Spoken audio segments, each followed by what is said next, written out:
கண்ணியத்திற்குரிய எல்லாம் வல்ல அல்லாஹு ஜல்ல ஷானஹு தஆலாவின் நல்லடியார்களே, அல்லாஹுடைய பேரருளால் முஹம்மது ரசூலுல்லாஹ் என்ற தலைப்பிலே தமிழகத்தின் அனைத்து மாவட்டங்களிலும் இந்த மாநாட்டை நாம் நடத்தி வருகிறோம். இந்த மாநாட்டுடைய நோக்கம் என்னவென்று சொன்னால், முஹம்மது ஸல்லல்லாஹு அலைஹி வஸல்லம் அவர்களை அல்லாஹ்வுடைய ரசூல் என்று வாயால் மொழிந்திருக்கக்கூடிய நம்முடைய சமுதாயத்தில் உள்ள அதிகமான மக்கள் அவர்களை வாழ்க்கையிலே அல்லாஹ்வுடைய ரசூலாக கருதி பின்பற்றுவது இல்லை. ரசூல் ஸல்லல்லாஹு அலைஹி வஸல்லம் அவர்களை வாயளவில் போற்றுவார்கள், புகழ்வார்கள். இந்த முஹம்மது ரசூலுல்லாஹ் என்ற கலிமாவை திக்ராக கூட அவர்கள் செய்வார்கள். அவர்களுடைய பெயரை கேட்டவுடனே தங்களுடைய கண்களிலே ஊதி, விரலிலே ஊதி கண்களிலே தடவி கொள்வார்கள், ஸலவாத்து சொல்வார்கள். இப்போ நபிகள் நாயகம் ஸல்லல்லாஹு அலைஹி வஸல்லம் அவர்களை மதிக்கிறோம் என்கிற பெயரில் மீலாது விழா நடத்துவார்கள், பாடல் படிப்பார்கள். இப்படித்தான் நபிகள் நாயகம் ஸல்லல்லாஹு அலைஹி வஸல்லம் அவர்களை இந்த சமுதாயத்தில் அதிகமான மக்கள் மதிக்கிறார்கள். ஆனால் நபிகள் நாயகம் ஸல்லல்லாஹு அலைஹி வஸல்லம் அவர்களை அல்லாஹ் அதற்குத்தான் அனுப்பினானா? விழா நடத்துவதற்கு தான் அனுப்பினானா? இல்லை. எதற்கு அனுப்பியிருக்கிறான்? தன்னுடைய சட்டதிட்டங்களை அவர்களுக்கு கொடுத்து அவர்களை அப்படியே முஸ்லிம்கள் பின்பற்றி நடக்க வேண்டும். ஒமா அர்சல்னா மிர் ரசூலின் இல்லா லியுத்தா பிஇذனில்லாஹ். எந்த ஒரு தூதரை அல்லாஹ் அனுப்புவதாக இருந்தாலும் அவர் பேச்சை கேட்டு நீங்கள் நடக்கணும். அதுக்கு தான் அல்லாஹ் அனுப்புறான். ரசூல் ஸல்லல்லாஹு அலைஹி வஸல்லம் அவர்களை அல்லாஹ் அனுப்புறான் என்றால் அதுக்கு என்ன அர்த்தம்? ஒவ்வொரு விஷயத்திலும் அவர்கள் எதை நமக்கு சொன்னார்களோ, செய்தார்களோ, வழிகாட்டினார்களோ அதன்படிதான் நம்முடைய வாழ்க்கை அமைத்துக் கொள்ள வேண்டும். அவர்களை தவிர வேறு யாருடைய சொல்லையோ, செயலையோ, வழிகாட்டுதலையோ இஸ்லாத்தினுடைய ஆதாரமாக எடுக்கக்கூடாது. அதுதான் முஹம்மது ரசூலுல்லாஹ் என்பதற்கு அர்த்தம். முஹம்மது அல்லாஹ்வுடைய தூதர் என்று சொன்னால் வேற யாரும் அல்லாஹ்வுடைய தூதர், வேற எவருக்கும் அல்லாஹ்விடத்திலிருந்து வஹி வராது. அல்லாஹ்விடமிருந்து சட்டங்களை பெற்று யாரும் சொல்ல மாட்டார்கள். அவர்கள் வழியாகத்தான் அல்லாஹ்வுடைய சட்டம் நமக்கு கிடைக்கும். இவ்வளவு அர்த்தமும் முஹம்மது ரசூலுல்லாஹ் என்கிற சொல்லிலே இருக்கிறது. ஆனால் நம்முடைய வாழ்க்கை எப்படி அமைத்திருக்கிறோமா? ஸலவாத்து சொல்லக்கூடிய முஸ்லிம்கள், மௌலிது ஓதக்கூடிய முஸ்லிம்கள், மீலாது விழா கொண்டாடுகிற முஸ்லிம்கள், இஸ்லாத்தின் பெயரால் அவர்கள் செய்கிற ஒவ்வொரு காரியத்தையும் இது முஹம்மது நபி சொன்னதா, இது நபிகள் நாயகம் காட்டிய வழிமுறையில் உள்ளதா என்று சிந்தித்து பார்த்தவர்கள் செய்கிறார்களா? இல்லை. உங்களுக்கெல்லாம் நன்கு அறிமுகமான, நீண்ட நெடுங்காலமாக நம்ம நம்புகிற சில விஷயங்களை உதாரணத்திற்கு நான் சுட்டி காட்டுகிறேன். இப்ப மனிதன் மரணிக்கிறான். மரணிக்கும் பொழுது அவனுடைய உயிரை கைப்பற்றுவதற்கு மலக்குகள் இருக்கிறார்கள், வானவர்கள் இருக்கிறார்கள். இதை பற்றி நமக்கு என்ன சொல்லி தந்தார்கள்? இதை பற்றி நம்முடைய அப்பன் பாட்டன்மார்களுக்கு என்ன சொல்லி தரப்பட்டது? இதை பற்றி நம்முடைய முப்பாட்டன்மார்களுக்கு என்ன சொல்லி தரப்பட்டது என்று சொன்னால், இஸ்ராயில் என்று ஒரு மலக்கு இருக்கிறாராம். எப்படி சொல்லி தரப்படுகிறது? ஒவ்வொரு பயான்கள்ல, ஜும்மாக்கள்ல, பள்ளிவாசல்கள்ல, தெரு பயான்கள்ல, மீலாது மேடைகள்ல, அனைத்து விதமான மார்க்க சொற்பொழிவுகளையும் எப்படி சொல்வார்கள் என்றால், இஸ்ராயில் என்று ஒரு மலக்கு இருக்கிறார். அவர் உசுர வாங்க வருவார். அவர் தான் அனைத்து மக்களுடைய உயிரையும் எடுக்கக்கூடியவர் அப்படி நம்புறாங்க. பிற மதத்தில் உள்ளவர்கள் எப்படி யமன் என்று ஒருத்தர் இருக்கிறாரு, அந்த யமன் உசுர வாங்குவார் என்று நம்புகிறார்களே, அந்த மாதிரி நம்ம சமூகத்தில் உள்ளவர்களுக்கு எப்படி போதிக்கப்படுகிறது என்று சொன்னால், இஸ்ராயில் என்ற மலக்கு உயிரை வாங்குவாரு. ஒரு நேரத்தில் லட்சம் பேர் லட்சம் இடத்துல மௌத்தா போவான், லட்சம் இஸ்ராயலா இருக்காரு. அவங்க நினைப்பாங்க அவர் தான் அனைவருடைய உயிரை அவர் தான் வாங்குறாரு. இப்படின்னு நீங்க எல்லாம் நம்புனீங்க, நாங்கள் நம்புனோம், நீங்கள் நம்புனீங்க, நம்ம அப்பன் பாட்டன்மார்கள் நம்பினார்கள், அஜர்த்துமார்கள்லாம் இப்படித்தான் நமக்கு சொன்னார்கள்.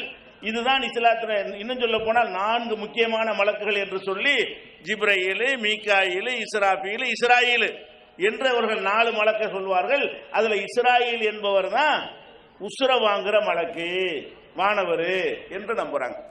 இப்படி நம்மள்ட்ட சொன்னாங்களே, நம்ம முகமது ரசூலுல்லாஹை ஏற்றுக்கொண்டு இருந்தால், முகமது ரசூலுல்லாவை நம்பியவர்களாக இருந்தால் நம்ம என்ன செஞ்சு இருக்கணும்? இந்த இஸ்ராயில் என்று ஒரு மலக்கு இருப்பதாக குர்ஆன்ல எந்த வசனத்தில் இருக்கிறது? இஸ்ராயில் என்று ஒரு மலக்கு இருப்பதாக நபிகள் நாயகம் சொன்னார்களாம். இஸ்ராயில் என்கிற பெயர்ல ஒரு மலக்கு இருப்பதாக அல்லாஹ்வும் சொல்லவில்லை. அல்லாஹ் யாரை தூதராக நியமித்திருக்கிறானோ அவங்களும் சொல்லவில்லை, ரசூல் ஸல்லல்லாஹு அலைஹி வஸல்லம் சொல்லவில்லை. அப்ப அல்லாஹ்வும் சொல்லாம ரசூலும் சொல்லாம ஒரு மறுமை சம்பந்தப்பட்ட மறைவான ஒரு விஷயத்தை இவர்கள் எப்படி அறிந்தார்கள்? எப்படி அவர்கள் சொன்னதை நீங்கள் எப்படி ஏற்றுக்கொள்கிறீர்கள்? அப்ப யார் வேண்டுமானாலும் என்ன வேண்டாலும் சொல்லலாம், அதை இந்த மக்கள் நம்புவார்கள் என்கிற அளவில் தான் நம்முடைய நிலைமையை அவர் வைத்திருந்தார்கள். நம்மளை மார்க்க ரீதியான கல்வியை கொடுத்து முன்னேற்றவில்லை. ஆனால் உயிரை வாங்குகிற மலக்கை பற்றி அல்லாஹ் என்ன சொல்றான்? குல் யதவஃபாக்கும் மலக்குல் மௌத்தில்லதி உக்கிலபிக்கும். ஒவ்வொரு மனிதனுக்கும் நியமிக்கப்பட்ட வானவர் உயிரை கைப்பற்றுவார். இங்க 10,000 பேர் இருக்கீங்கன்னு சொன்னா 10,000 பேருக்கும் 10,000 மலக்கு இருக்கிறார். என என்னுடைய உயிரை கைப்பற்றுவதற்கு ஒரு வானவர் இருக்கிறார். அவருடைய வேலை என்னவென்று சொன்னால் என் உயிரை கைப்பற்றுறது தான் வேலை. எப்ப அங்கேருந்து உத்தரவு வருமோ அந்த செகண்ட் கைப்பற்றிட்டு போயிடுவார். அவ்வளவுதான் வேலை. அப்ப ஒவ்வொரு மனிதனுக்கு நேரம் முடியும் பொழுது அவனுடைய உயிரை கைப்பற்றுவதற்கு இறைவனால் ஒரு வானவர் நியமிக்கப்பட்டிருக்கு. உக்கில பிக்கும் அல்லாஹ் சொல்றான், உங்களுக்கு என நியமிக்கப்பட்டிருக்கிற ஒரு மலக்கு உங்கள் உயிரை கைப்பற்றுவார். அப்ப குர்ஆன்ல இவ்வளவு தெளிவாக ஒரு மலக்கு அம்புட்டு பேர் உயிரை வாங்கல என்று சொல்லி இருக்கும் பொழுது, இஸ்ராயல்ங்கிற பெயர்ல எந்த ஒரு மலக்குமே இருப்பதற்கு ஆதாரம் இல்லைங்கிற பொழுது எப்படி இது பரவுனது? ஏன் பரவுனது? எப்படி இதையெல்லாம் நீங்கள் உங்கள் முன்னோர்கள் முப்பாட்டன்மார் நம்பினீர்கள்? முகமது ரசூலுல்லாஹ் மேல உங்களுக்கு புரியல, அதனால நம்பிட்டீங்க. இதை சொல்றீங்கப்பாண்டு அன்னைக்கு அதிர்த்து முதல்ல இதை விட்டு அடிச்சிருப்பார்ல ஒருத்தர், அவர் சட்டையை பிடிச்சி இதுக்கு என்ன ஆதாரம், இப்படி சொல்ற ஹதீஸ் எங்க இருக்குது, இதை சொல்லக்கூடிய குர்ஆன் வசனம் எங்க இருக்குன்னு கேட்டு இருந்தால் இது பரவி இருக்குமா? அப்ப நமக்கு முகமது ரசூலுல்லாஹ்ங்கிறது ஒரு மந்திரமா சொல்றோமே தவிர இது முகமது ஸல்லல்லாஹு அலைஹி வஸல்லம் சொன்னது மட்டும்தான் மார்க்கமாகும் என்கிற அடிப்படை நமக்கு இல்லை. இன்னும் சொல்ல போனால் கொஞ்சம் சிந்திச்சு பார்த்தால் இவர் அல்லாஹ்வுடைய தன்மையை கொடுத்துருக்காங்க. யாருக்கு? இஸ்ராயலுக்கு. அதாவது ஒரு நேரத்தில் ஒரு இடத்துல ஒருத்தர் இருக்க முடியும். அல்லாஹ் தான் எல்லா இடத்துலையும் எல்லா நேரத்திலையும் அனைத்தும் கண்காணிக்கக்கூடியவனா இருக்கிறான். அப்ப இங்க மங்களத்தில் ஒரு 10 பேர் சாவுறாங்க, திருப்பூர்ல ஒரு 5 பேர் சாவுறாங்க, கோயம்புத்தூர்ல 25 பேர் சாவுறாங்க ஒரே டைம்ல, ஒரே வினாடியில். அம்புட்டு இடத்துக்கு ஒரு போவார்னு அது யாரு? யாருடைய தன்மை அது? அம்புட்டு பேரையுமே ஒரே நேரத்தில் கைப்பற்றுவார் என்று சொன்னால் அவர் அல்லாவா? அப்ப அல்லாஹ்வுடைய தன்மை கொண்டவர் என்ற அர்த்தம் வருமே, அப்படியும் சிந்திச்சு பார்க்கவில்லை. இஸ்ராயல் இருக்காரு, இஸ்ராயல் உயிர்வான், இஸ்ராயல் வருது குர்ஆன்ல. இஸ்ராயல் சொன்னா யாக்கூப் நபி இருக்கிறாங்கல்ல, அவங்களுடைய இன்னொரு பேர் இஸ்ராயல். குர்ஆன்ல இஸ்ராயல் வருதாண்டா வருது. அது மலக்குல் மௌத்துக்கு உள்ள பெயராக வரவில்லை, ஒரு நபியுடைய பெயராக வருகிறது. அந்த யாக்கூப் நபியுடைய பரம்பரைகள் தான் இஸ்ரவேலர்கள் சொல்றோம். இஸ்ராயல் வழியில் வந்தவர்கள், பனி இஸ்ராயல்கள்ங்கிறமே, யூதர்களை இஸ்ரவேலர்கள்ங்கிறமே, அவங்களெல்லாம் யாக்கூப் நபியுடைய சந்ததிகள். யாக்கூப் நபிக்கு இன்னொரு பெயர் இஸ்ராயல். அப்ப இஸ்ராயல் என்பது யாக்கூப் நபியின் பெயராக இருக்கிறது குர்ஆன்ல, மலக்கின் பெயராக இல்லை. இஸ்ராயல் என்று ஒரு மலக்கு இருப்பதாக அல்லாஹ் ரசூல் சொல்லவில்லை.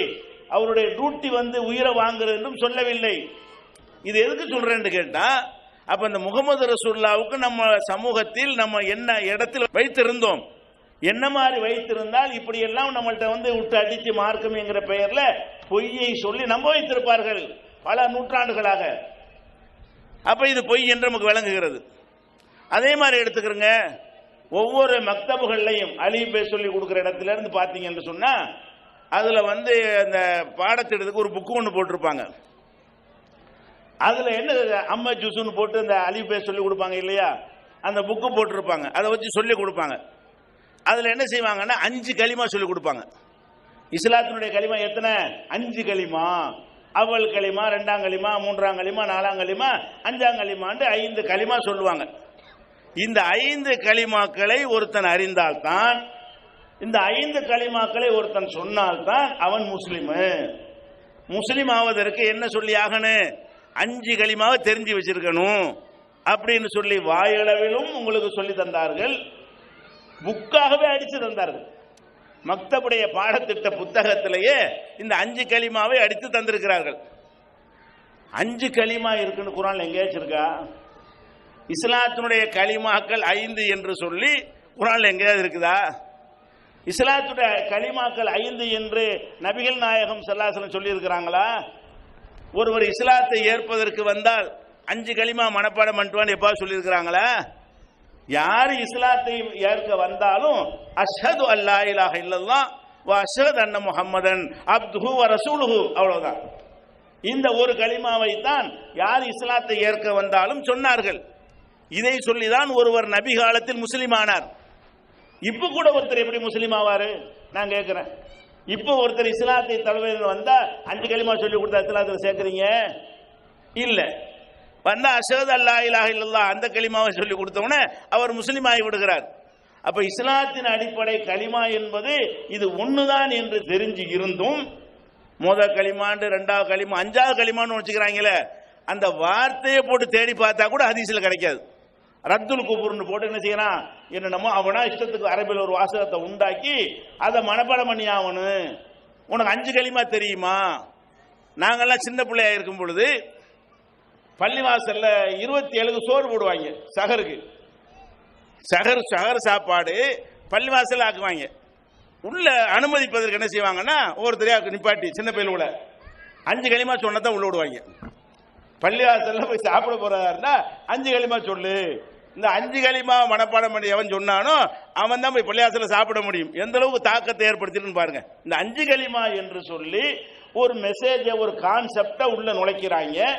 அதுதான் இஸ்லாத்தை ஏற்றுக்கொள்வதற்குரிய அடிப்படையான கொள்கை முழக்கங்கள் என்று உங்களுக்கு சொல்லி தந்திருக்கிறார்கள். இது குர்ஆன்ல இல்லை, இது ஹதீஸ்ல இல்லை.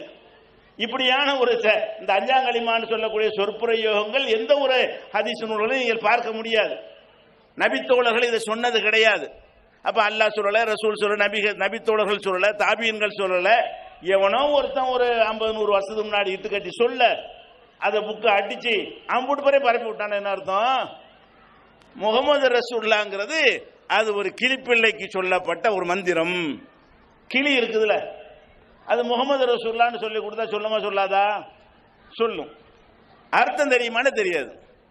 கிளிப்புள்ளைக்கு முகமது ரசூலுல்லாஹ் சொல்ல சொல்லி ட்ரைனிங் கொடுத்தோமையானால் அது முகமது ரசூலுல்லாஹ்னு சொல்லு. முகமதுடா என்ன, ரசூலுல்லாஹ்டா என்னன்னு அர்த்தம் வழங்குமா? அதன்படி நடக்கணும் ஏதாவது அதுக்கு புரியுமா? புரியாது. அந்த நிலையில் தான் நம்மை அவர்கள் இந்த சமுதாயத்தை வழி நடத்தினார்கள். உலமாக்கள் என்று சொல்லக்கூடியவர்கள் மார்க்கத்தை அறிஞ்ச என்னத்தை சொன்னாலும் இவங்க கேட்கணும், மார்க்கத்தை ஆழமாக அறிந்துவிடக் கூடாது என்பதற்காக வேண்டி இப்படியெல்லாம் இட்டுக்கட்டி சொன்ன விஷயங்களை நீங்கள் பார்க்கிறீர்கள். இதுக்கு நான் சொல்றேன், மதுஹப் மார்க்கமாக போவதற்கு முன்னாடி நம்மளை எந்த லெவல்ல வைத்திருக்கிறார்கள், இஸ்லாத்திற்கு சம்பந்தம் இல்லாத விஷயங்களை எல்லாம் இஸ்லாம்ங்கிற பெயரால் சொல்லி தந்திருக்கிறார்கள். அதிகமாக பரவல சாப்பிட உட்கார்றீங்க, குழந்தைகள்ல இருந்து பெரியாள் வரைக்கும் கேளுங்க, சாப்பிடும்போது என்ன சொல்லி சாப்பிடணும்? பிஸ்மில்லாஹி வாலா பரக்கத்தில்லான்னு சொல்லுவாரா? அப்படித்தானே சொல்லணும். பிஸ்மில்லாஹி வாலா பரக்கத்தில்லா குழந்தைகள் வரைக்கும் அப்படிதான் சொல்லி கொடுக்குறாங்க. அப்படிதான் அஜர்த்துமாரெல்லாம் பயான்ல சொல்றாங்க. பிஸ்மில்லாஹி வாலா பரக்கத்தில்லான்னு ஏதாவது ஹதீஸ்ல இருக்குதா? சாப்பிடும் பொழுது பிஸ்மில்லாஹி வாலா பரக்கத்தில்லா சொல்லுங்கன்னு இருக்கு. பிஸ்மில்லான்னு தான் இருக்குது, வாலா பரக்கத்தில்லான்னு கிடையாது. அப்ப பிஸ்மில்லாஹி வாலா பரக்கத்தில்லான்னு ஒரு திக்ரை சொல்லி தந்து இதை சொல்லிதான் நீங்கள் சாப்பிட வேண்டும் எவனோ ஒருத்தன் சொல்றான். அல்லாஹ் சொல்லல, அல்லாஹ்வுடைய ரசூல் அப்படி சொல்லல, யாரோ ஒருத்தன் இஷ்டத்துக்கு சொல்லுகிறான். அது 50 பேரும் கேட்கிறமே, கேட்டமே, செஞ்சுக்கிட்டு இருக்கிறமே. அப்ப அவன் அதை சொன்னவன் அல்லாஹ்வுடைய ரசூல். அப்ப நீங்கள் முகம்மதை ரசூலாக ஏற்றுக்கொண்டு இருந்தால் உங்களால் எப்படி இதை மார்க்கம் என்று நம்ப முடிந்தது? முகமது அல்லாஹ்வுடைய ரசூல் என்று ஏற்றுக்கொண்ட ஒருத்தனால் நம்ப முடியுமா? அப்ப எல்லாம் பரவலா நம்புற விஷயங்களா சுட்டி காட்டுகிறேன். அதிகமாக நம்ம இப்படி நம்புகிறோம், ஆனால் இது குர்ஆன்ல இல்லை. ஆனால் நபிகள் நாயகம் சொல்லவே இல்லை. இன்னும் சொல்ல போனா மஹ்ஷர் மைதானத்தில் நரகத்தை கடந்து எல்லாம் சொர்க்கத்துக்கு போவோம் இல்லையா? அதை பத்தி பேசும் என்ன செய்வாங்கன்னு கேட்டா, சிராத்துல் முஸ்தகீம் பாலத்தை கடக்க வேண்டும். எதை கடக்கணுமா? இறைவா துவாவுல் அஜர்த்த துவா செய்வார் பள்ளிவாசல் உட்கார்ந்து. எப்படி? இறைவா சிராத்துல் முஸ்தகீம் பாலத்தை மின்வெட்டி மறைவது போல கடக்க எங்களுக்கு அருள் புரிவாயாக. அது வாளை விட கூர்மையானது, மயிரை விட மெல்லிசானது, முடியை விட, இப்படி எல்லாம் சொல்லி அந்த சிராத்துல் முஸ்தகீம் பாலத்தை கடக்கணுங்கிறாங்க. சிராத்துல் முஸ்தகீம் பாலம் எங்கேயா குர்ஆன்ல இருக்குதா? சிராத்துல் முஸ்தகீம்னு குர்ஆன்ல பல இடத்துல இருக்குது. அல்ஹம்து சூராவோட இருக்கிறது. அது பாலத்துக்கு சொல்லப்படல. இஹ்தினா எங்களுக்கு காட்டுவாயாக, அஸ்ராத்தல் முஸ்தகீம் நேரான பாதையை காட்டுவாயாக. ஸ்ராத் என்றால் பாதை, முஸ்தகீம் என்றால் நேரான. இஹ்தினா சிராத்தல் முஸ்தகீம் நேரான பாதையை காட்டுன்னு அல்லாஹ்ட்ட துஆ செய்யறமே, அதுதான் சிராத்துல் முஸ்தகீம். இஸ்லாம் தான் சிராத்துல் முஸ்தகீம். சிராத்துல் முஸ்தகீம் என்ன அர்த்தம் என்றால் சரியான வழி, நேரான வழின்னு அர்த்தம். அப்ப சிராத்துல் முஸ்தகீம் என்று குர்ஆன் பூரா தேடி பார்த்தாலும் நேரு வழிக்கு குர்ஆன் படி நடக்கிறது, நபி சொன்னபடி நடக்கிறது. இதுதான் சிராத்துல் முஸ்தகீம். சிராத்துல் முஸ்தகீம் என்ன அர்த்தம்? அல்லாஹ் என்ன சொன்னானோ அதன்படி ஒருவன் நடந்தால், அவனுடைய தூதர் சொன்னபடி நடந்தால், அவன் சிராத்துல் முஸ்தகீமில் இருக்கிறான், நேரான பாதையில் இருக்கிறான். இப்படித்தானே சிராத்துல் முஸ்தகீம் இருக்குது. உனக்கு பாலத்துக்கு ஏன் சிராத்துல் முஸ்தகீம் பேர் வச்சான்? சிராத்துல் முஸ்தகீம் என்ற ஒரு பாலம் இருப்பதாக. பாலம் இருக்கிறது. நரகத்திற்கு மேலே ஒரு பாலத்தை எல்லாம் எழுப்பி இருக்கிறான். சொர்க்கவாசி என்று தீர்ப்பளிக்கப்பட்டவர்கள் கூட அந்த பாலத்தின் மீது கடந்து போய் தான் சொர்க்கத்திற்கு செல்ல முடியும். அந்த நரகத்தினுடைய வெப்பத்தை கொஞ்சமாச்சு உணராமல் ஒருத்தன் சொர்க்கத்துக்கு போக இயலாது. அல்லாஹ் குர்ஆன்ல அப்படி சொல்றான், இம்மின்கும் இல்லா வாரிதுஹா, உங்களில் எவராக இருந்தாலும் அந்த நரகத்திற்கு வந்துதான் ஆக வேண்டும், சொர்க்கவாசியா இருந்தாலும். கான அலா ரப்பிக ஹத்மன் மக்தியா, இது இறைவனால் உறுதி செய்யப்பட்ட கட்டாயமான கடமையாக்கப்பட்டிருக்கிறது. இப்ப நரகவாசின்னா டைரக்டா நரகத்துக்கு போயிடுவான்.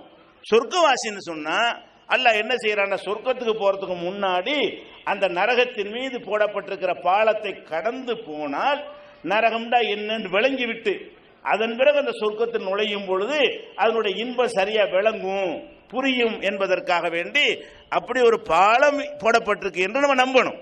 ஏன்னா அது ஹதீஸ்ல இருக்கிறது, குர்ஆன்ல அந்த மாதிரி கடந்து செல்லணுங்கிற கருத்தும் இருக்கிறது. ஆனால் சிராத்துல் முஸ்தகீம் பாலம் யாருக்கு சொன்ன? இந்த பேரை வச்சது யாரு? அப்ப நேரான வழியில் நம்ம திசை திருப்புவதற்காக வேண்டி சிராத்துல் முஸ்தகீமுக்கு வாங்கன்னு மக்களை கூப்பிட்டோம்னு சொன்னா அவன் நுழைக்கிறான், அங்க கூப்பிட நினைச்சுக்கிறான். அந்த மாதிரி நம்மளை திசை திருப்பிட்டாங்களா இல்லையா?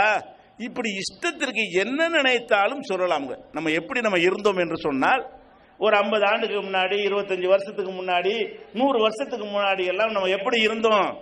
அவர் என்ன நினைத்தாலும் சொல்லலாம்.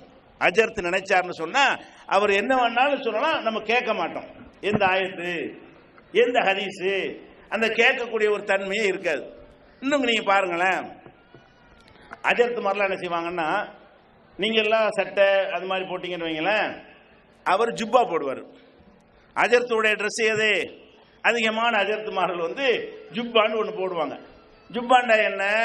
இந்த காலருக்கு பதிலாக ஒரு அரைக்காலரை வச்சு இந்த கட் பண்றதுக்கு பதிலாக கீழே நல்லா இறக்கி முட்டுக்காலு கீழே, சில பேர் கரண்ட கால் வரைக்கும் கூட போடுவான்.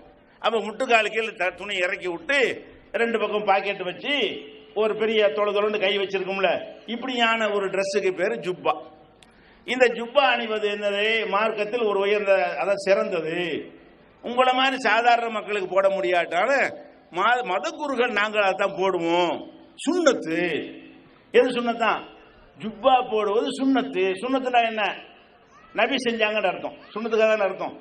அப்ப சுன்னத்து என்று சொன்னால் நபிகள் நாயகம் செஞ்சதுக்கு பேருன்னு நினைத்து கொண்டு இந்த ஜுப்பாவை எல்லா ஆலிம்களும் போடுறாங்க.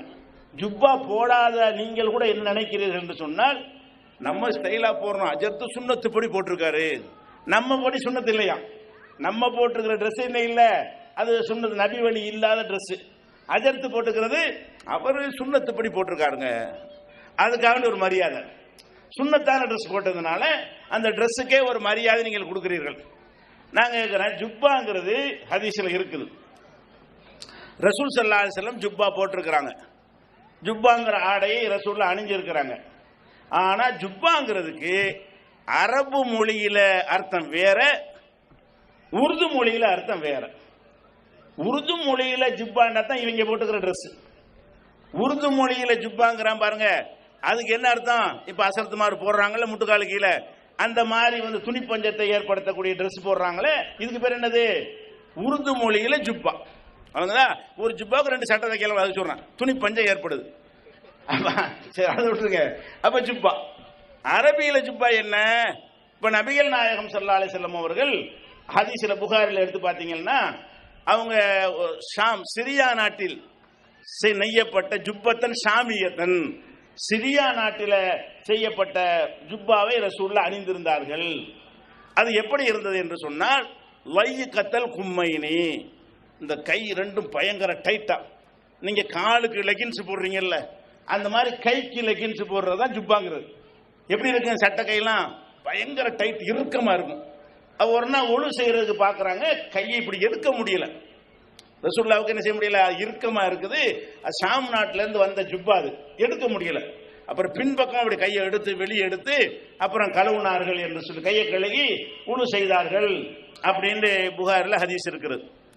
அதே மாதிரி இன்னொரு சந்தர்ப்பத்தில் வந்து ஜுப்பத்தன் ரூமியத்தன், இத்தாலி நாட்டிலிருந்து வந்த ஜுப்பாவை இதே மாதிரி ரசூல் அணிந்திருந்தார்கள். அதுவும் டைட்டாக இறுக்கமாக இருந்தது. அப்ப ஜுப்பாண்டா என்னன்னு கேட்டா, அரபு மொழியில இறுக்கமாக அணுகிற ஆடை, அதுவும் குளிருக்காக அணுகிற ஆடை. எதுக்கு அந்த ஆடை அணிவாங்க? அரபு மொழியில் ஒரு பழமொழி சொல்லுவாங்க, ஜால் பர்து ஒல் ஜுப்பாத்தி, ஜுப்பா போட்டிருக்கும் போதே குளிர் அடிக்குது. அப்ப ஜுப்பாங்கிறது வந்து குளிருக்காக போடக்கூடிய ஒரு ஆடை. அந்த ஆடையை போட்டிருக்கும் பொழுதே குளிர் அடிக்கிறது என்று சொன்னால் குளிர் கடுமையா இருக்குது. இதுக்காக வேண்டி அரபில் என்ன சொல்லுவாங்க? ஜால் பர்து ஒல் ஜுப்பாத்தி, ஜுப்பா போடும் போதே குளிர் அடிக்குதுங்கிறாங்க. அப்ப ஜுப்பாவுடைய அர்த்தம் உங்களுக்கு விளங்குதா? அப்ப ஜுப்பா என்று சொன்னால் குளிருக்காக வேண்டி இறுக்கமாக, இன்னும் கம்பளியில செய்யப்பட்ட இறுக்கமான ஒரு உடலை பிடிக்கிற ஆடை இருக்கு பாருங்க, அதான் குளிரை கொஞ்சம் தடுக்கும். தொலைதொலன்னு இருந்துச்சுன்னு சொன்னா காத்து உள்ளக்கு போனா என்ன செய்யும்?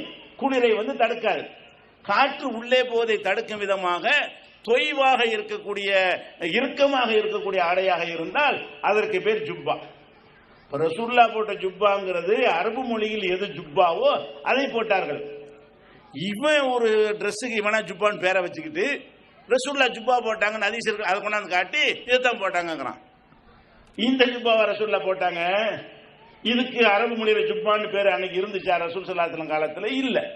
அப்ப இந்த மாதிரி நிறைய நீங்க தேடி பார்த்தீங்கன்னு சொன்னா இஷ்டத்திற்கு குர்ஆன்ல இருக்காது, ஹதீஸ்ல இருக்காது. அவன் இஷ்டத்துக்கு என்னதையாவது சொல்லி உண்டாகிட்டு போயிட்டார்கள். அதனுடைய ஒரு பகுதி தான் மதுஹபுங்கிறோம். மதுஹபுன்னு சொல்றான். மதுஹபுண்டா என்ன? அல்லாஹ் ஒரு ரசூல் அனுப்பிட்டான், அவர் மூலமாக மார்க்கத்தை நமக்கு கற்று தந்துட்டான். அவர் என்ன மார்க்கத்தை நமக்கு கொண்டு வந்தாரோ அது குர்ஆன் என்ற வடிவில் பாதுகாக்கப்பட்டு நம்மள்ட்ட இருக்கிறது, ஹதீஸ் என்ற வகையில் பாதுகாக்கப்பட்டு நம்ம கையில் இருக்கிறது. முகமது நபி எதை கொண்டு வந்தார்களோ அது குர்ஆனாக இருக்கிறது, ஆதாரப்பூர்வமான ஹதீஸ்களாக இருக்கிறது. தவறான அவர்கள் பேர்ல பொய்யா சொன்ன ஹதீஸ்கள் இருந்தாலும் அதை கண்டுபிடிக்கிற அளவுக்கு தெளிவுபடுத்தப்பட்ட நிலையில் ஹதீஸ்கள் பாதுகாக்கப்பட்டு நம்மள்ட்ட இருக்கிறது. இதைத்தானே முகமது ரசூலுல்லாஹ் பின்பற்றணும். மதுஹப் ஏன் வந்துச்சு? முகமது ரசூலுல்லாஹ் ஏத்துக்கிட்டு போயிட்டீங்கன்னு சொன்னா அப்புறம் ஏன் நான் ஷாஃபி என்ற ஒருவரை நான் ஏன் பின்பற்ற வேண்டும்? ஹனபி என்ற ஒருவரை நான் ஏன் பின்பற்ற வேண்டும்? அவர் ரசூலுல்லாஹ் காலத்துக்கு பிந்தின ஆளுக்கு. ஷாஃபி என்று சொல்லக்கூடியவர் நபிகள் நாயகத்துக்கு பின்னாடி வந்த ஒரு ஆளு. அபு ஹனீஃபா என்று சொல்லக்கூடியவர், ஹனபி என்று சொல்லக்கூடியவர் நபிகள் நாயகத்துக்கு பின்னாடி வந்த ஆளு. முகமது நபி காலத்துக்கு பிற்காலத்தில் வந்தவர். அவருக்கு அல்லாஹ்விடமிருந்து வஹி வராது. என்ன செய்யணுங்கிற செய்தி அல்லாஹ்விடமிருந்து மெசேஜ் அவருக்கு வருமானா வராது. உங்களுக்கு எப்படி வஹி வராதோ, எனக்கு எப்படி வஹி வராதோ, வேறு எவருக்கும் எப்படி இறை செய்தி வராதோ அந்த மாதிரியான ஆட்கள் தான் இவங்களெல்லாம். யாரு?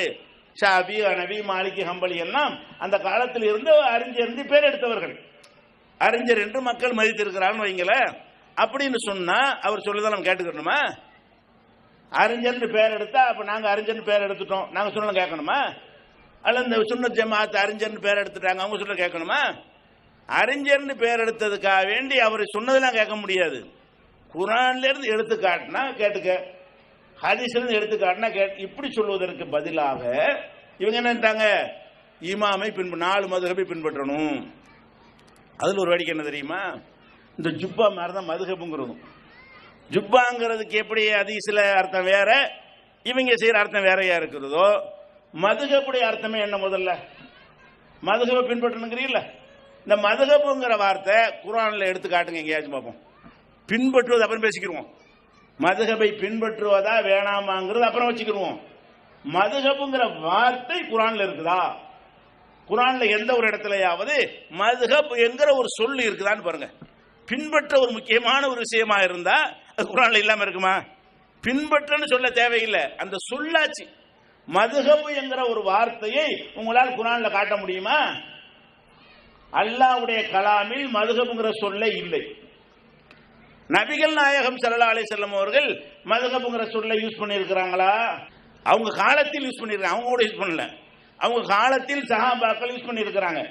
என்ன யூஸ் பண்ணியிருக்கிறாங்க அதை புரிந்து கொள்வதாக இருந்தால் ஒரு ஹதீஸை நான் உங்களுக்கு சொல்றேன். அபூ தாவூதுன்னு ஒரு ஹதீஸ் கிதாப் இருக்கிறது. 6 சரியான கிதாபுகள்னு சொல்லுவாங்கல்ல பழக்கத்தில். அந்த 6 கிதாபுல ஒன்னது புகாரி, முஸ்லிம், திருமதி, அபூ தாவூது, நசையி, அந்த இப்னு மாஜா, இந்த 6 நூல்கள்ல அபூ தாவூதுங்கிற ஒரு நூல். அந்த அபூ தாவூதை எடுத்த உடனே மொதல் ஹதீஸ் அபூ தாவூது கிதாபுல ஃபர்ஸ்ட் ஹதீஸ் என்ன வருதுன்னு கேட்டா, கான ரசூலுல்லாஹி ஸல்லல்லாஹு அலைஹி வஸல்லம் இதா அராதல் மதுஹப அபஅத. மொதல் ஹதீஸ்ல மதுஹப் வருது. எதுல? அபூ தாவூத் என்கிற ஒரு கிதாபுல முதல் ஹதீஸ்லயே நபிகள் நாயகத்தை தொடர்பு படுத்தி மதுஹப்ங்கிற வார்த்தை வருது. என்ன அர்த்தம்? கான ரசூலுல்லாஹி ஸல்லல்லாஹு அலைஹி வஸல்லம், ரசூல் ஸல்லல்லாஹு அலைஹி வஸல்லம் அவர்கள் இதா அராதல் மதுஹப, மதுஹபுக்கு போகும் பொழுது அபு அத கொஞ்சம் தூரமா போய் விடுவார்கள்.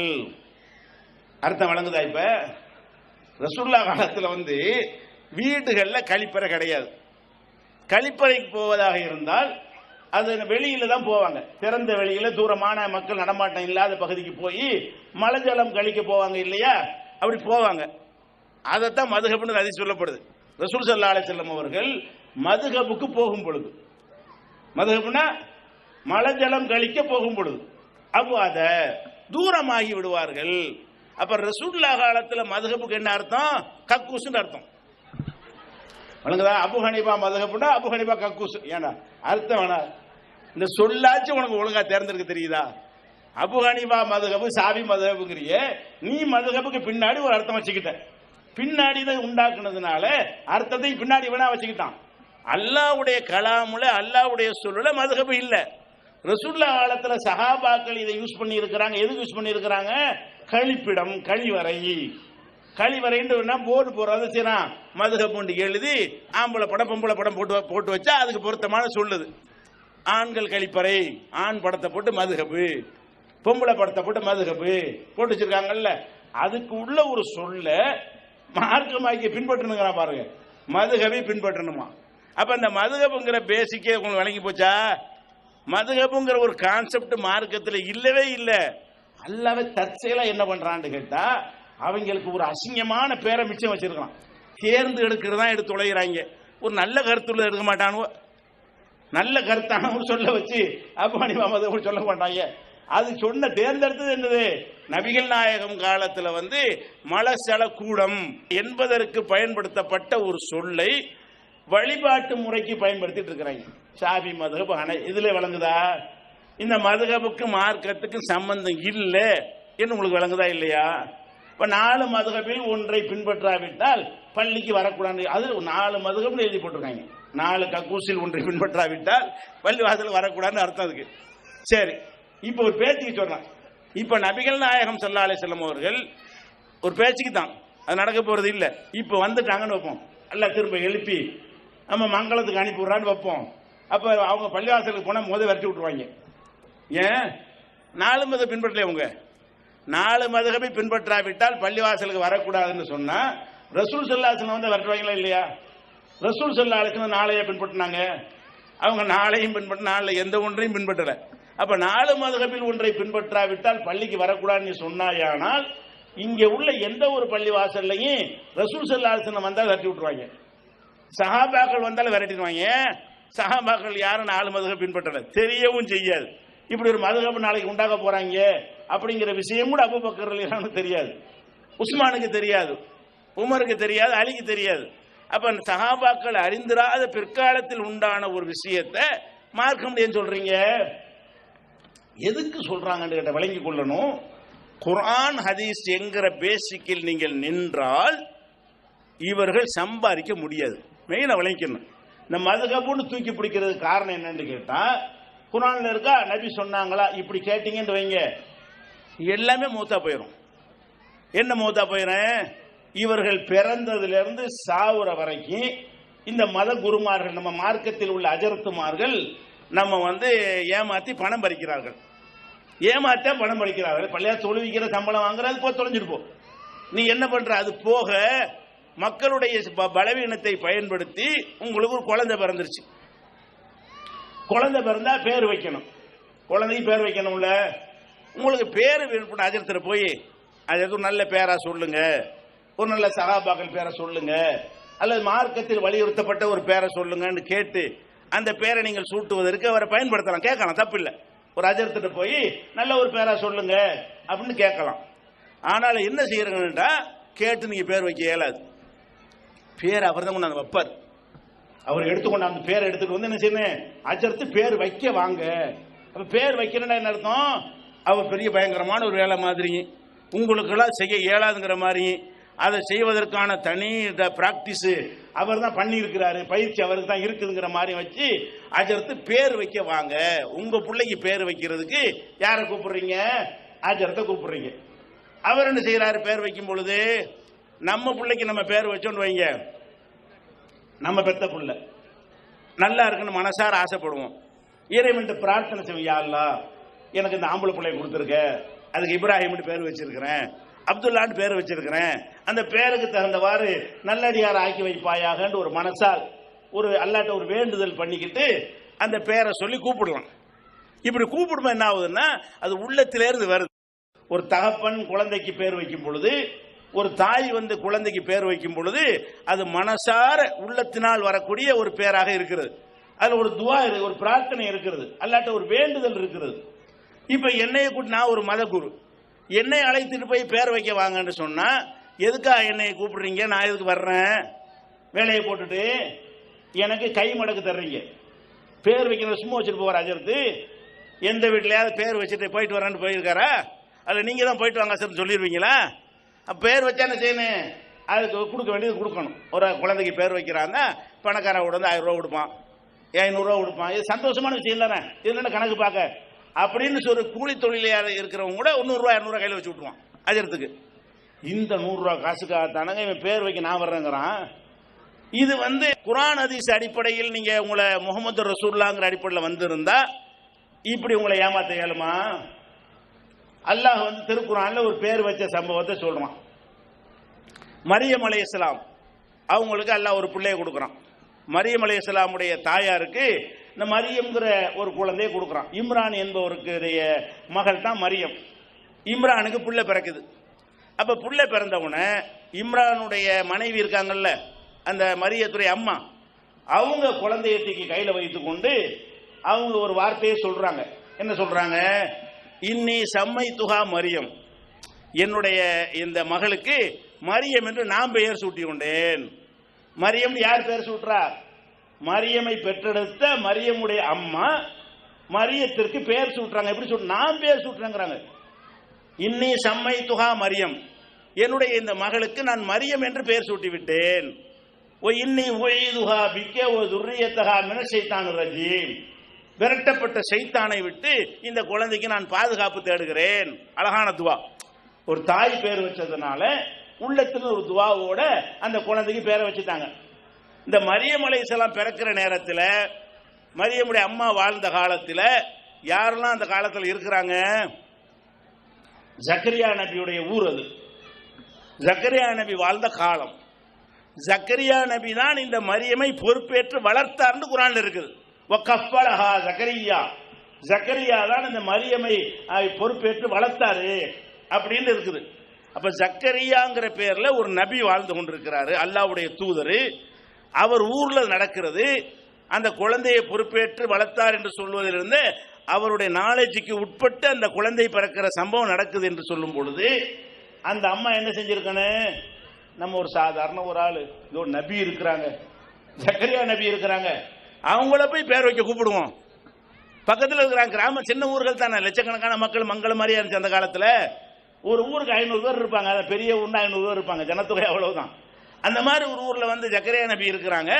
அந்த ஜக்கரியா நபி தான் அந்த ஊரில் சமுதாய தலைவராக இருக்கிறாரு, பள்ளிவாசலில் அவர் தான் இமாமத்து செய்யக்கூடியவராக இருக்காரு, அல்லாஹ்வுடைய ரசூலாவும் இருக்கிறாரு.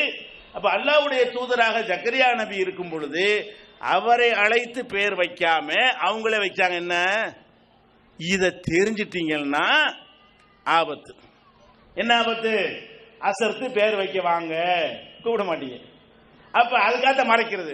முகமது ரசூலுல்லாஹ் பரக்கத்துக்கு வச்சுக்க, மந்திரத்துக்கு வச்சுக்க, மதுகபுக்கு வா, மதுகபுக்கு வா என்று சொன்னால்தான் உங்களுக்கு இஷ்டத்துக்கு இந்த மாதிரி எல்லாத்திலையும் நுழைஞ்சுக்கிட்டு அவர் சம்பாதிக்க முடியும். புள்ள பிறந்தா அவர் தான் பேர் வைப்பார், காசுக்கு தான். அவர் பணக்கார வீட்டில் 1/2 மணி நேரம் துவா செஞ்சு பேர் வைப்பார், ஏழை வீட்டில் 2 நிமிஷம் சொல்லிட்டு ஓடி போயிடுவார்.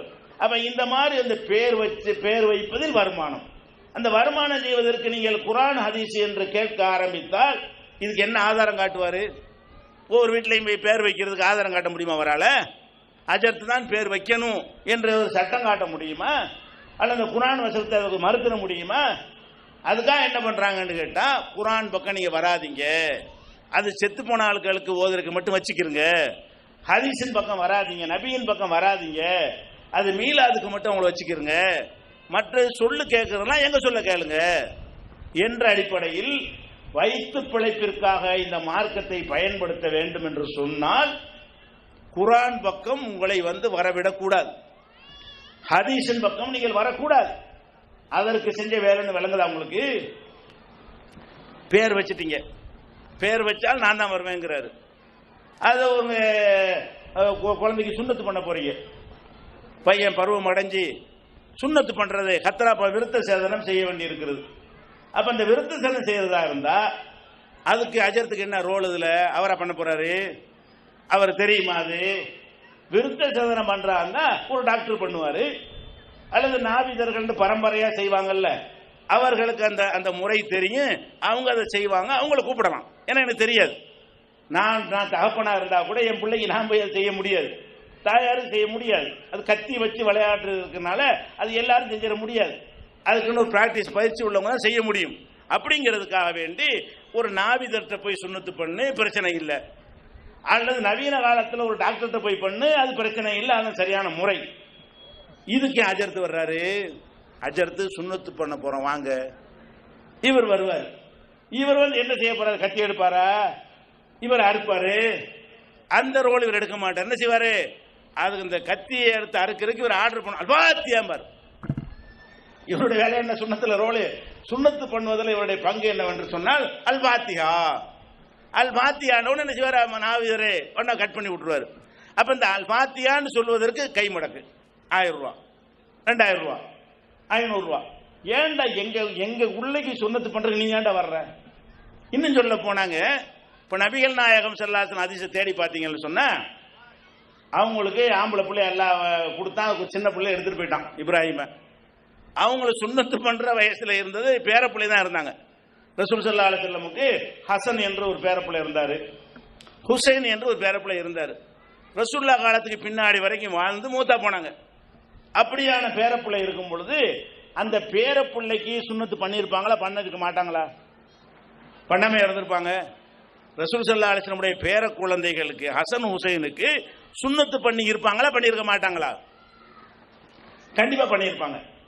பண்ணியிருப்பாங்கன்னு சொன்னா ரசூல் ஸல்லல்லாஹு அலைஹி வஸல்லத்தை பொறுத்த வரைக்கும் ஒவ்வொரு சின்ன சின்ன சின்ன விஷயங்களும் ரெக்கார்ட்ல இருக்குது. இப்ப ரசூல் ஸல்லல்லாஹு அலைஹி வஸல்லம் தாடியில எத்தனை முடி வெள்ளையா இருக்கும் அதையும் அறிவிக்கிறாங்க சஹாபாக்கள். ஒரு தகப்பனை கூட ஒரு பையன் அப்படி எண்ணி பார்த்துக்க மாட்டான்.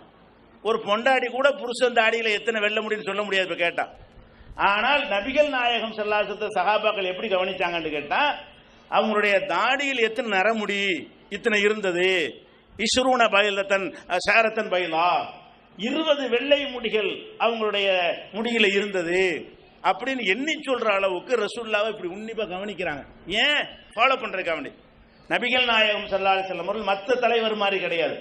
அவங்களை அனைத்திலையும் பின்பற்ற வேண்டும், அல்லாஹ் அனுப்பின தூதர் என்கிற காரணத்தினால அவ்வளவு அறிவிக்கிறாங்க. அப்படி அறிவிச்சிருக்கும் பொழுது ஒரு குழந்தைக்கு பேரப்பிள்ளைக்கு ரசூலுல்லாஹ் சுன்னத்து பண்ணி இருந்தா, அது ஒரு மக்களுக்கு சொல்லி இருந்தா அது அறிவிக்கப்பட்டிருக்கணும்ல.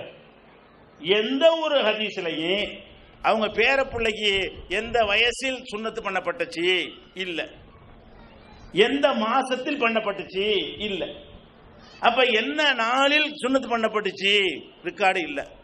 சின்ன சின்ன குனிஞ்சது நிமிர்ந்தது எல்லாம் ரெக்கார்டு இருக்கிறது. ரசூல் ஸல்லல்லாஹு அலைஹி வஸல்லம் சம்பந்தப்பட்ட சின்ன விஷயத்திலிருந்து பெரிய விஷயம் வரைக்கும் ரெக்கார்டாக இருந்து கொண்டிருக்கும் பொழுது எதுக்கு ரெக்கார்டு இல்ல?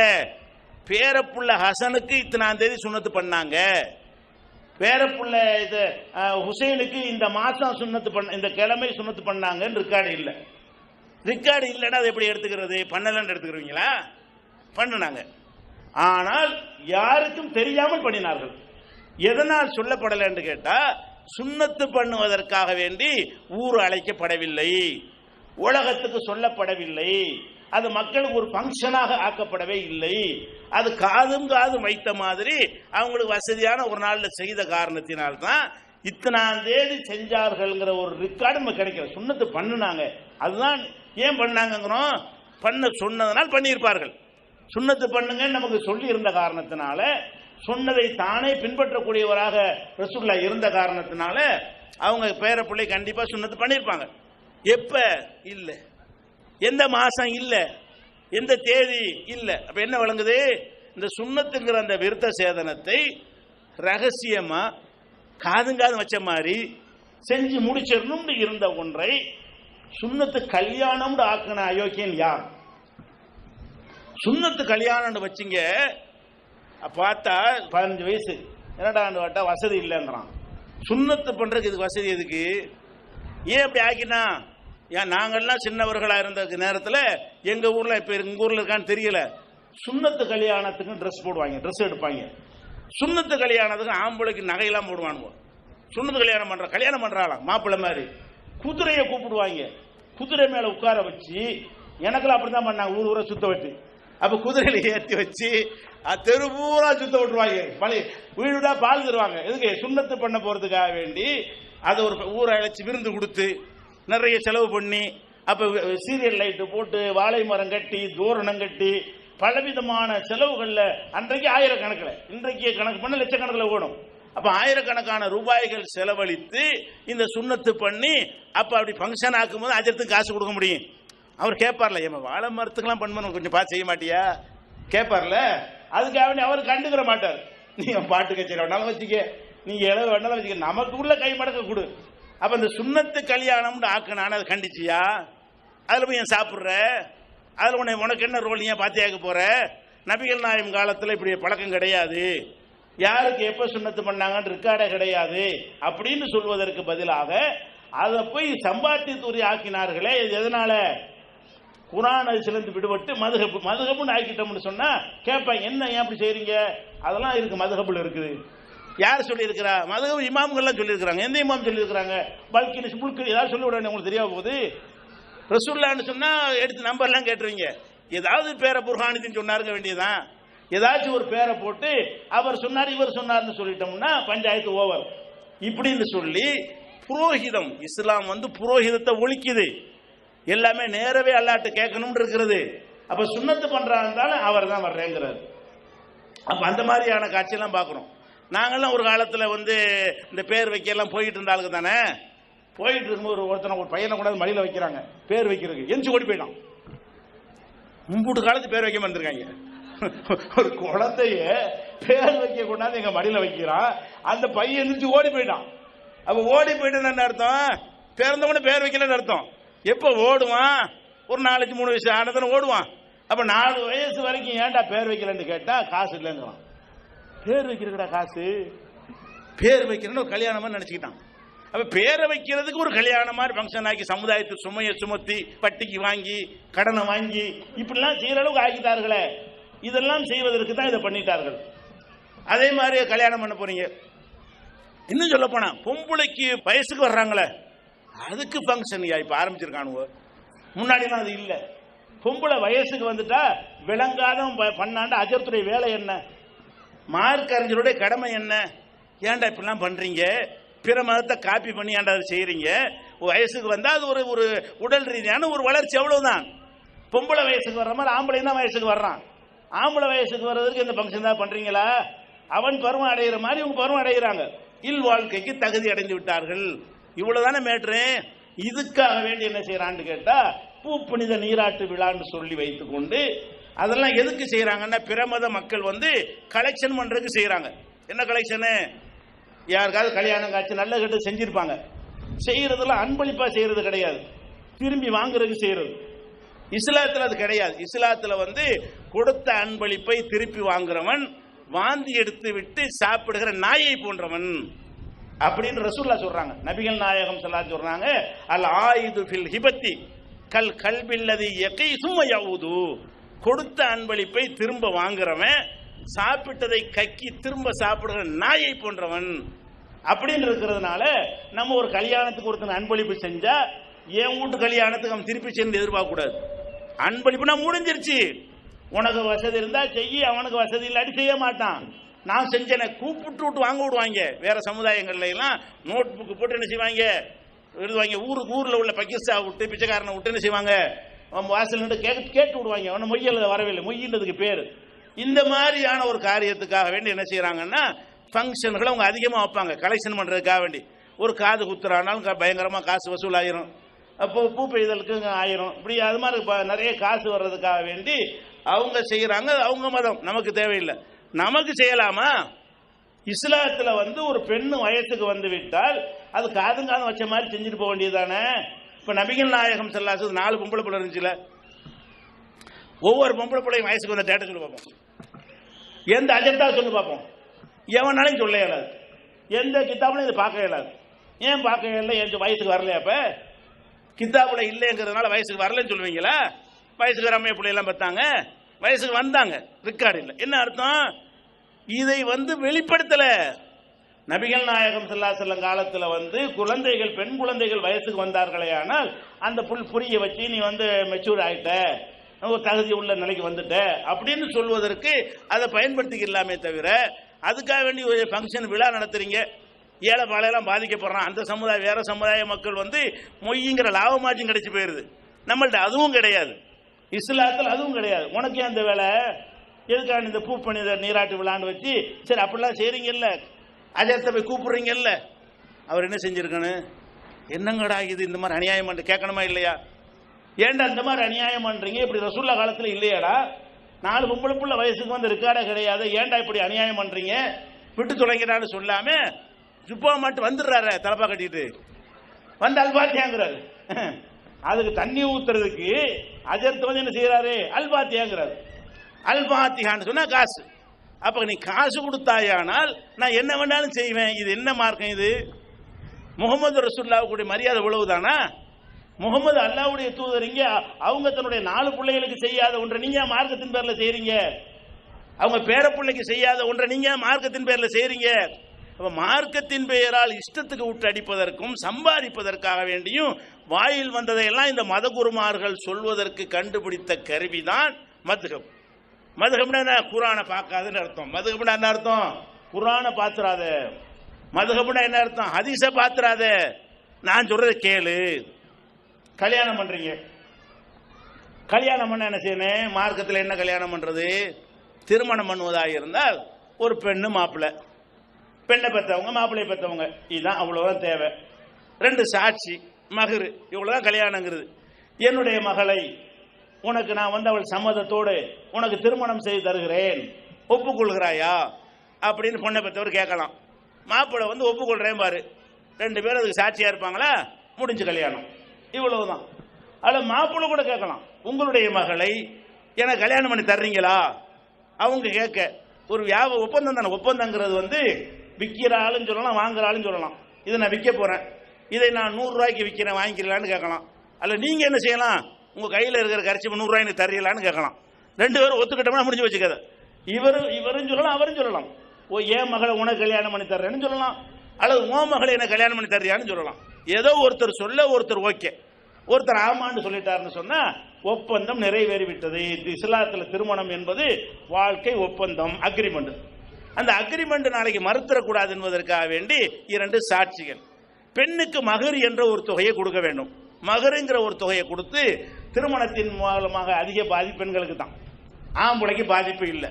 அதிகமான பாதிப்பு பெண்களுக்கு இருக்கிற காரணத்தினால அவங்களுக்கு ஒரு மகருங்கிற ஒரு பெரிய தொகையை கொடுத்து திருமணம் செய்யணும்னு இஸ்லாமிய சட்டம் இருக்குது.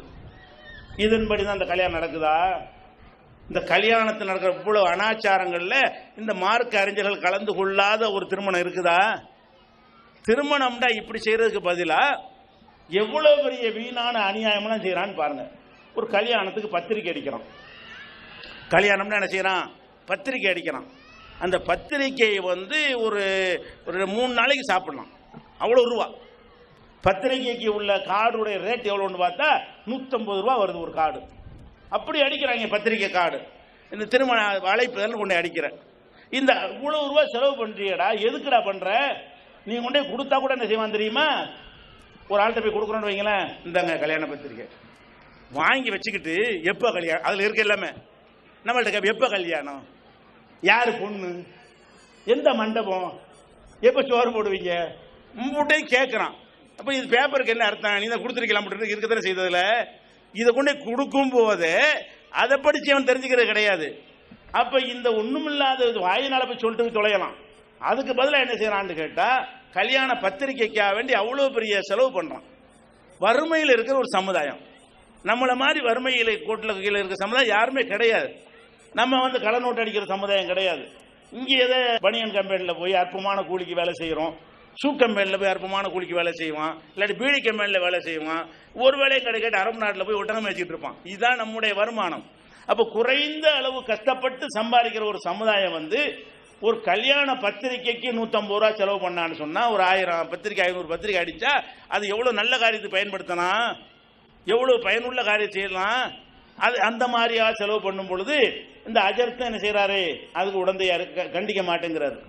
அதே மாதிரி கல்யாணத்துக்காக என்ன செய்யறாண்டா மண்டபம்னு பிடிக்கிறான்.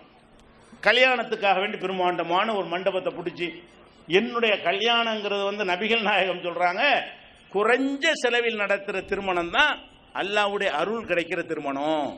கல்யாணத்தில் எப்படி நம்ம போட்டி போடணும்னு கேட்டால் நம்ம பிள்ளைகளுக்கு அருள் கிடைக்கணும். கஷ்டப்பட்டு உங்கள் பொண்ணுக்கோ மாப்பிள்ளைக்கோ ஒரு கல்யாணம் பண்ணுறீங்கன்னு கேட்டால் அந்த பிள்ளைகளுக்கு இறைவனுடைய அருள் கிடைக்கணும். இறைவனுடைய அருள் எப்போ கிடைக்கும் அது நமக்கு தெரியாது. அல்லாஹ்வுடைய ரசூல் சொல்கிறாங்க, நபிகள் நாயகம் சொல்கிறாங்க. என்ன சொல்கிறாங்க? இன்ன ஆலமன் நிக்காஹி பரக்கத்தன் ஐசர்ஹு மூனா, குறைந்த செலவில் நடத்தப்படுகிற திருமணங்கள் தான் அல்லாஹ்வுடைய அருளை அதிகம் பெற்றுத்தரும். அப்போ கல்யாணம்ங்கிற பேரில் கம்மியான செலவில் பண்ணணும்னு சொன்னால் அவங்க காலமெல்லாம் இறை அருள் பெற்றவர்களாக இருப்பார்கள். இப்படின்னு ஆசைப்படணுமா ஒரு முஸ்லீமு? என் பணத்திமுறை நான் காட்ட போகிறேன், என் புள்ள கல்யாணத்தில் நான் யாருன்னு காட்ட போகிறேன், அதுதான் கல்யாணம் பண்ணுறான். இவர் மகனு கல்யாணம் பண்ணுறாரு இல்லைங்க, மகனுக்கு ஒரு நல்ல வாழ்க்கை அதெல்லாம் கிடையாது இவனு நோக்கம். நான் யார் இன்னைக்கு தெரிய போகுது, ஊருக்கு தெரியும்ல. அவன் கல்யாணம் பெருசா, ஏன் கல்யாணம் பெருசா, ஏன் பிரியாணி பெருசா, ஓம் பிரியாணி பெருசா, இப்படின்னு காட்டுவதற்காக வேண்டி என்ன செய்யறான்? இந்த மாதிரியான அளவில் ஆடம்பரமான ஒரு 10,000 பேருக்கு சோறு போடக்கூடிய ஒரு மண்டபத்தை பிடிக்கிறான். இதுவாவது திங்கிறது உங்கிறது போயிடும். இது இல்லாமல் சீரியல் லைட்டு என்ன, வெட்டி என்ன, பட்டாசு என்ன, குறவங்குறத்தி ஆட்டம் என்ன, கரகாட்டம் என்ன, ஒயிலாட்டம் என்ன, மயிலாட்டம் என்ன, பாட்டு கச்சேரி என்ன, கங்கை அமரன் இசை என்ன, நாவூர் அணிவா பாட்டு கச்சேரி என்னன்னு சொல்லி கல்யாணத்தை வைத்து மும்பூட்டு செலவு பண்றியடா. இந்த பணத்துக்கெல்லாம் அல்லாஹ் கேட்க மாட்டானா?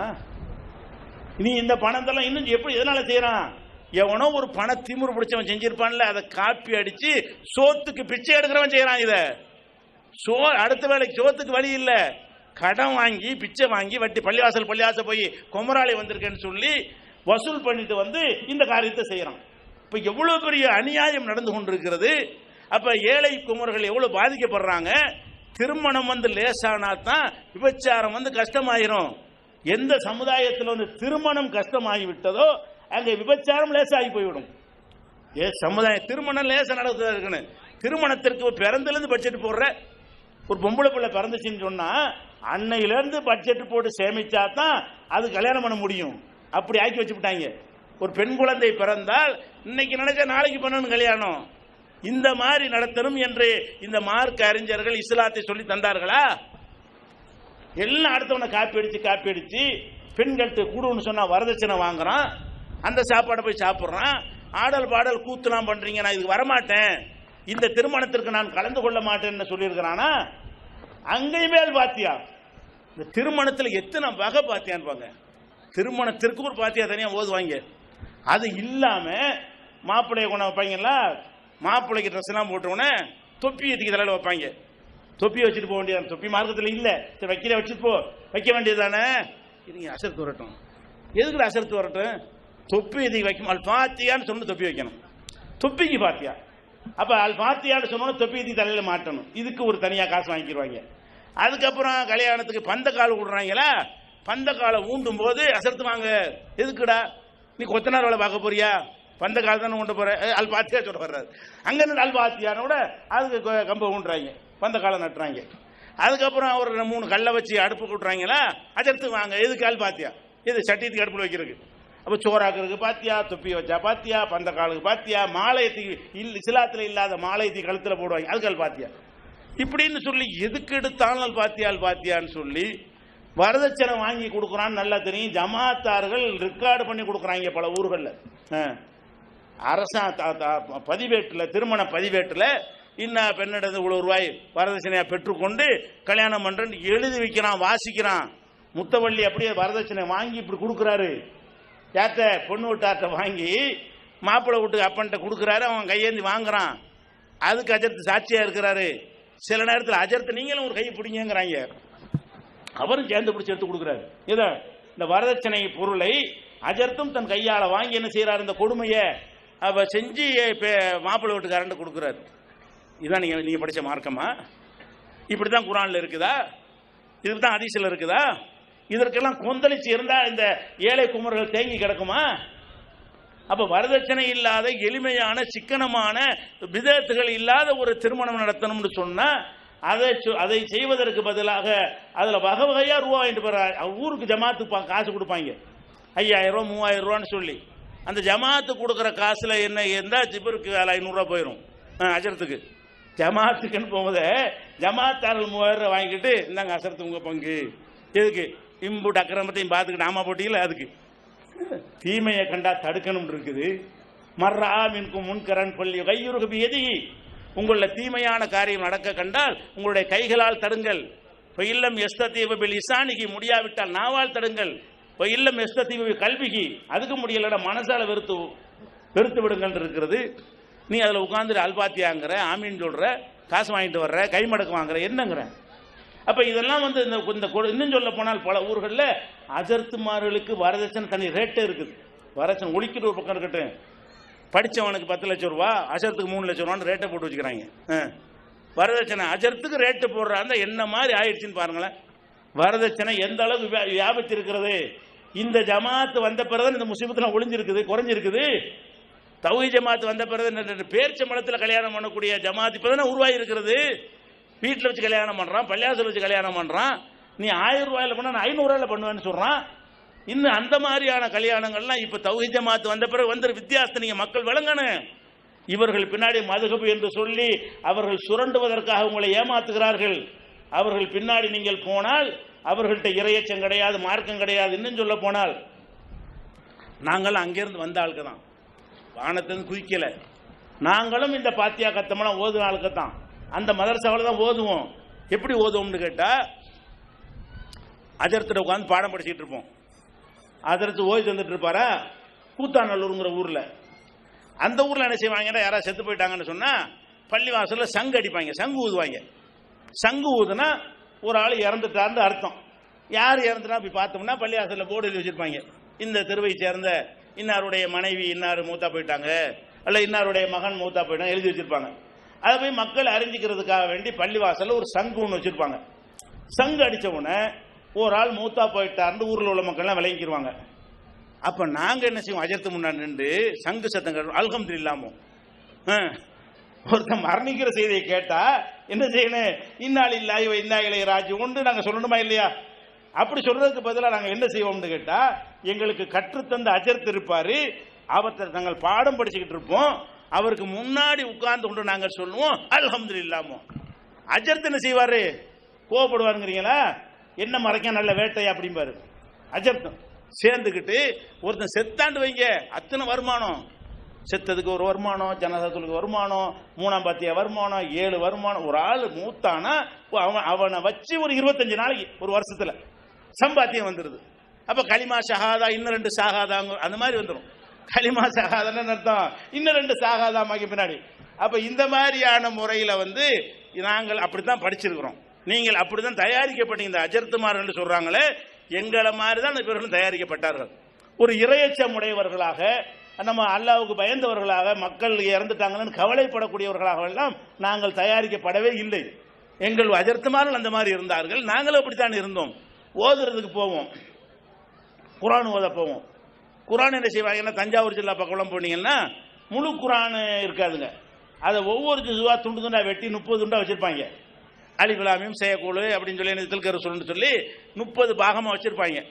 அப்போ எங்களை குரான் ஓத கூப்பிடுவாங்க. இறந்துட்டாருன்னு சொன்னால் வசதி உள்ளவங்க டெய்லி கூப்பிடுவாங்க. அவங்க வீட்டில் போய் குரான் ஓத போவோம். குரான் ஓத போகும்போது என்ன செய்வோம், எதுக்கு நான் சொல்கிறேன்னு கேட்டால், இப்படித்தான் நாங்கள் பயிற்றுவிக்கப்பட்டோம், இப்படித்தான் உலமாக்கள் பயிற்றுவிக்கப்படுகிறார்கள்.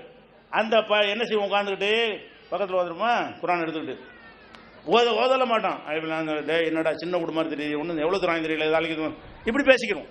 குரானை ஓதும் போதே என்ன வரும்னு கேட்டால், எவ்வளோ தருவான்னு தெரியலையே, வசதி இல்லாத கூட தெரியுது, இவன் இந்த வேகமாக ஓதுற சீக்கிரம் முடுறா அப்படின்னு சொல்லிட்டு என்ன செய்வோம், தெரிஞ்சவும் இதுக்கு பேர் குரான் ஓதுறதா? அல்லாஹ்வுடைய கலாமை வேடிக்கை சம்பாத்தியம், மக்களை ஏமாற்றி சம்பாதிப்பதற்கு உரிய ட்ரைனிங் கொடுப்பது தான் உலமாக்களை உருவாக்குற மதரசாக்கள். அதனால தான் நீங்கள் பார்க்கலாம், ஒரு மௌலுது பாட்டு எடுக்கிறாங்க, மௌலுது ஓதுறாங்கல்ல, அந்த பாட்டெலாம் என்ன பாட்டுங்க, இப்போ வந்த பாட்டு. நல்லா கவனிங்க. நீங்கள் அசர்த்து மதரசான்னு சொல்லி அனுப்பி வைக்கிறீங்க, நான் கூட காசு கொடுக்குறீங்க. இன்னைக்கு லேட்டஸ்ட்டாக வந்த ஒரு பாட்டு மெட்டில் மௌலுத ஒருத்தன் ஓதுறான்னு சொன்னால், அப்போ அந்த பாட்டை அவன் கேட்டால் தானே ஓத முடியும், கேட்டு உருப்போட்ட தானே ஓத முடியும். திருப்பி திருப்பி அந்த பாட்டை கேட்டு கேட்டு கேட்டு அதன்படி இந்த மௌலுத ஓதி ஓதி ட்ரைனிங் எடுத்துட்டு வந்து ஓதுறவனா இருந்தா இவன் வந்து அல்லாவுக்கு பயந்தவன் நினைக்கிறீங்களா? இது ரசூல்லா புகழ்ற நினைக்கிறீங்களா? புது மெட்டில் ஓதுறாங்க. நாங்கள் ஓதுற காலத்துலங்க அன்னைக்கு புது மெட்டு தான், தலையாம்பூ முடிஞ்சுன்னு ஓதுவாங்க, அது அன்னைக்கு உள்ள புது மெட்டு தான். இன்னைக்கு ஓதுனான்னு சொன்னால் இன்னைக்கு உள்ள புது மெட்டு தான். எதனால அவ்வளோ சினிமா பாட்டையும் கேட்பானுவோ, அவ்வளோ சினிமா பாட்டை ஆடியோவில் வச்சுக்கொண்டு கேட்டு கேட்டு அதன்படி அந்த பாட்டை வந்து அரபியில் மௌலுத ஓதி ட்ரைனிங் எடுத்துக்கொண்டு போட்டி வரும். இவர் ஒரு பாட்டை படிக்க, அவர் வேற பாட்டில் புது பாட்டை எடுப்பார். இவர் சிவாஜி படத்தை பாட்டு எடுத்தாருன்னு சொன்னால், நீ சிவாஜி மட்டும் எடுக்கிறீ, அதை எம்ஜிஆர் மட்டும் எடுக்கிறேன், இப்படி தான் கூத்து ஓடும். நாங்கள் மௌலுது ஓத போனோம் என்று சொன்னால் ரசூலை புகழ்றதும் கிடையாது. பணக்கார வீட்டில் வந்துருச்சுன்னா விடிய விடிய ஓதுவோம். எப்படி ஓதுவோம், அவங்க ஒரு பாட்டு எடுத்தால் நாங்கள் ஒரு பாட்டு எடுப்போம். அப்படின்னா என்ன அர்த்தம், பாட்டை வந்து ட்ரைனிங் எடுக்கணும், ப்ராக்டிஸ் பண்ணணும். அந்த அளவுக்கு சினிமா பாட்டை ஊறி போன நீ வந்து மார்க்கம் சொல்கிறவனா? நீங்கள் சொல்லக்கூடிய மார்க்கம் வந்து சரியான மார்க்கமாக இருக்குமா? அப்போ இந்த மாதிரியான முறையில் தான் இந்த மௌலுது என்கிற பெயரில் செய்வதையும் பார்க்குறோம். எல்லாமே வருமானத்திற்காக இவர்கள் செய்து கொண்டிருக்கிறார்கள். அப்போ அதை வருமானத்தில் செய்வதாக இருந்தால், குரானின் பக்கம் மக்கள் வந்தீங்கன்னு வைங்க, ஹதீஸ் பக்கம் வந்தீங்கன்னு வைங்க, இதெல்லாம் விட்டுருவீங்க. கேள்வி கேட்பீங்க, இது எங்கே இருக்குது, இதுக்கு ஆதாரம் எங்கே இருக்குது, ரசூல்லா காலத்தில் மௌலுது இருந்துச்சா, இந்த யானபி ஸல்லல்லாஹு அலைஹி வஸல்லம் ரசூல்லா ஓதுனாங்களா, சுபான மௌலுது இருந்துச்சா, அந்த மௌலுது எல்லாம் கேட்பீங்களா இல்லையா? கேட்டீங்கன்னா அவர் 2 செய்வார், இல்லைன்றுவார். இல்லைன்னா நீங்கள் என்ன விட்டுருவீங்க. அப்போ அந்த மாதிரி வந்துடக்கூடாது என்பதற்கு தான் மதுஹபுங்கிறாங்க. அர்த்தம் என்னன்னு கேட்டால், குரான் ஹதீஸை பார்க்காதுன்னு அர்த்தம். மதுஹபுக்கு வா என்று சொன்னால் நான் சொல்றதை கேளு, குரான்ல இருக்கா ஹதீஸ்ல இருக்கான்னு நீங்க கேட்டா மட்டும்தான் இந்த மாதிரி மார்க்கத்தை வைத்து வயிறு பிழைப்பு நடத்தக்கூடியவர்களுக்கு காப்பாற்ற முடியும். இன்னும் சொல்ல போனா, இந்த மார்க்கம் எந்த தனி கொள்கைகளால் பிற மக்களை ஈர்த்து நீங்க எல்லாம் உங்க அப்பம் பாட்டெல்லாம் முஸ்லீமா வந்தார்களோ அந்த வேகத்தில் இன்னைக்கு வர்றாங்களா? பிற மத மக்கள் வர்றாங்க, கொஞ்சம் கொஞ்சம் வர்றாங்க. அன்றைக்கு வந்த போர்ஸா வேகமா வந்துச்ச கூட்டம் ஒரு அரபு தீபகற்பமே ஒரு 10 வருஷ காலத்தில் இஸ்லாமிய சாம்ராஜ்யத்துக்குள்ள வந்துச்சு. அந்த வேகத்தில் இன்னைக்கு வர்றாங்களா? வரல. ஏன் வரல? இவங்க என்ன பண்ணிவிட்டாங்க, இஸ்லாத்தை வந்து அந்த நபி சொன்னபடி, முகமது நபி சொன்னபடி சொல்லாம பிற மதத்தில் உள்ளதை காப்பி அடிச்சு பேரை மட்டும் மாத்திக்கிட்டாங்க. நீ திதி தவசம்ங்கிறியா, நாங்க கத்தம் பாத்தியாங்கிறோம், அதெல்லாம் மாத்திக்கிட்டாங்க. நீ தாயத்தா நானும் தாயத்து போடுறேன், நீ தட்டு போட்டால் நானும் தட்டு போடுறேன், நீ கொடிமரம் நானும் கொடிமரம், நீ கூடு எடுத்தால் நானும் கூடு எடுத்துக்கிறேன், நீ தேரு நான் கூடு, உனக்கு உண்டியல் எனக்கு உண்டியல்னு சொல்லி அப்படியே காப்பி அடித்த உடனே பிற மதத்துக்காரன் பார்க்குறான். என்ன என்ன வித்தியாசம் இருக்குது? நம்ம சொல்கிறது வேறு பேரை மாற்றி செய்கிறாங்க. நம்ம நடத்துவதற்கும் இங்கே முஸ்லீம் செய்வதற்கும் என்ன டிஃப்ரெண்ட் இருக்கிறது? நம்ம ஏன் அந்த மார்க்கத்தை போய் ஆய்வு செய்ய வேண்டும், அதில் போய் ஏன் சேர வேண்டும்? இதைத்தான் நம்மளே செஞ்சுட்டு இருக்கிறானே. நம்மளும் செத்த ஆளுக்கு புரோகிதரை கொடுத்தானே செய்கிறோம், அவனு முஸ்லீம் புரோகிதரை கூட செய்கிறான். இப்படிங்கிற அளவுக்கு இந்த இஸ்லாமிய வளர்ச்சியை தடுத்து ஒன்றுமில்லாமல் ஆக்குனது யாரு? இந்த மதுஹபுங்கிற குப்பையை மார்க்கம்னு சொன்னார்களே, இவர்கள் செஞ்ச வேலை தான். மதுஹபு இஸ்லாத்தில் அதனுடைய நிலை என்ன என்பதற்காக வேண்டிய ஒரு புஸ்தகம் போட்டு போகிறோம், இஸ்லாத்தின் பார்வையில் மதுஹபுண்டு. அதில் உள்ளதெல்லாம் நான் மேடையில் சொல்ல இயலாது. அவ்வளோ அசிங்க ஆபாசம் கீழ்த்தரமாக்கு பச்சை பச்சையா மார்க்கம்னு எழுதி வச்சு அதுதான் பிள்ளைகள் ஓதி கொடுக்குறாங்க. அதை எழுதி வச்சு அந்த புஸ்தகத்தை வாங்கி போய் தெரிஞ்சுக்கிறங்க. அதுக்கு பிறகும் ஒருத்தன் இந்த மதுஹபில் இருக்கலாமா? இவர்கள் பின்னாடி போகலாமா? நமக்கு அல்லாஹ் ரசூல் நமக்கு பாதுகாப்பு.